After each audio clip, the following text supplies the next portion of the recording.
Hello everyone, আমি তুলি আর তোমাদের সবাইকে স্বাগত জানাই তুলিস লাইফস্টাইলে। আম যেহেতু এখন সব জায়গায় অ্যাভেলেবেল, সেজন্য আমরা এখনই সহজেই বানিয়ে নিতে পারি ঝুরি আম তেল। এটা যেমন টেস্টি, গরম ভাতের সামনে একদম পুরোপুরি একটা ফিউশন রেসিপি। চলো তাহলে দেখে নেওয়া যাক কেমন করে আমরা এই ঝুরি আম তেলটা বানাই। প্রথমেই আমরা অল্প কিছু আম নিয়েছি, সেগুলোর হালকা করে খোলাটা ছুলে নিয়েছি। পুরোপুরি আপনারা খোসাটা তুলতে যাবেন না, অল্প অল্প একটু রেখে তুলবেন। আমগুলোকে আমরা কুচি কুচি করে কেটে নিয়েছি। তার মধ্যে আমরা অল্প লবণ দেব আর একটু মাত্রায় বেশি হলুদ গুঁড়ো মিশিয়ে নেব। সবগুলোকে আমাদের মেশানো হয়ে গেছে। এবার এটাকে আমরা রৌদ্রে রাখবো 4 থেকে 5 ঘন্টা, মিনিমাম 1 ঘন্টা। তারপর আমরা দেখে নেব যে আমাদের কোন কোন মশলাগুলো লাগে এটা তৈরি করার জন্য।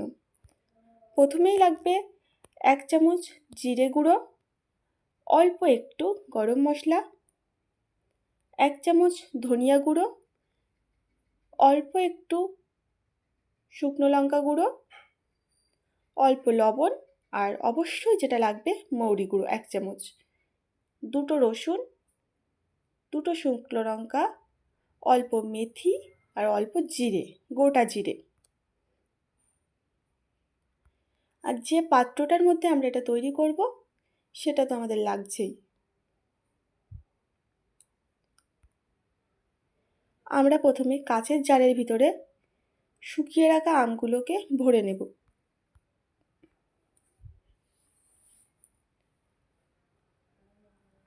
আমগুলো ভরা হয়ে গেলে গুঁড়ো মশলাগুলোকে আমরা একসাথে মিশিয়ে নেব।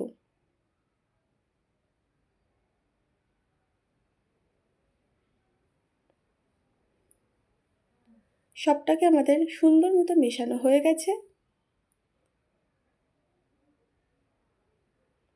এই মশলাগুলোকে এবার বয়ামের ভিতরে আমরা দিয়ে দেব।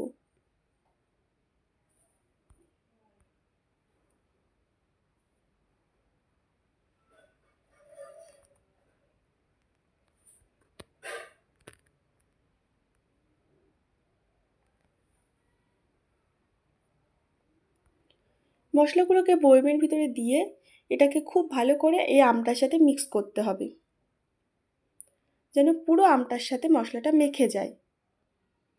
সেইভাবে আমরা এটাকে মিক্স করে নেব। দেখতেই পাচ্ছেন কত সুন্দর দেখতে লাগছে মশলাটা মিক্স করার পরে। প্রথমেই আমরা একটা প্যান বসাবো, প্যানের মধ্যে দিয়ে দেব তেল। সর্ষের তেল দিতে হবে অবশ্যই, সাদা তেলে কিন্তু আম তেল করাটা পসিবল না, আর টেস্টটাও একদমই ভালো আসবে না। সর্ষের তেলটা যখন গরম হয়ে যাবে তখন তার মধ্যে দিয়ে দেব আমরা 2টো শুকনো লঙ্কা, গোটা জিরে আর মেথিটাকে ফোড়নে দেব। হালকা একটু ভাজা হয়ে গেলে তার মধ্যে আমরা যে 2টো রসুনকে অল্প অল্প করে থেতো করে রেখেছিলাম সেটাকে দিয়ে দেব।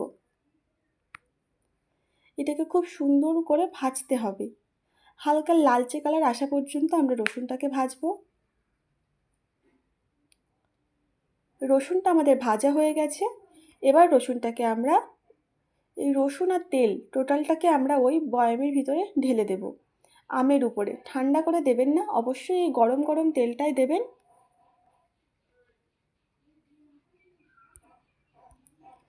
তেলটাকে আমাদের দেওয়া হয়ে গেছে।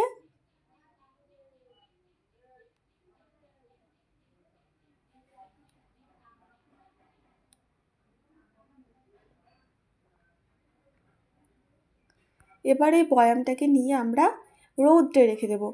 2 থেকে 3 দিন এটাকে আমাদের রৌদ্রে রাখতে হবে, যাতে মশলাটা খুব সুন্দর করে ওর ভিতরে ইনটেক হয়। বাস, আমাদের আম তেল একদম রেডি। আপনাদের যদি রেসিপিটা ভালো লাগে অবশ্যই আমাকে কমেন্ট করে জানাবেন, আর পরবর্তীতে আপনারা কোন ধরনের রেসিপি দেখতে চান সেটাও আমাকে অবশ্যই কমেন্ট করে জানাবেন। Thank you.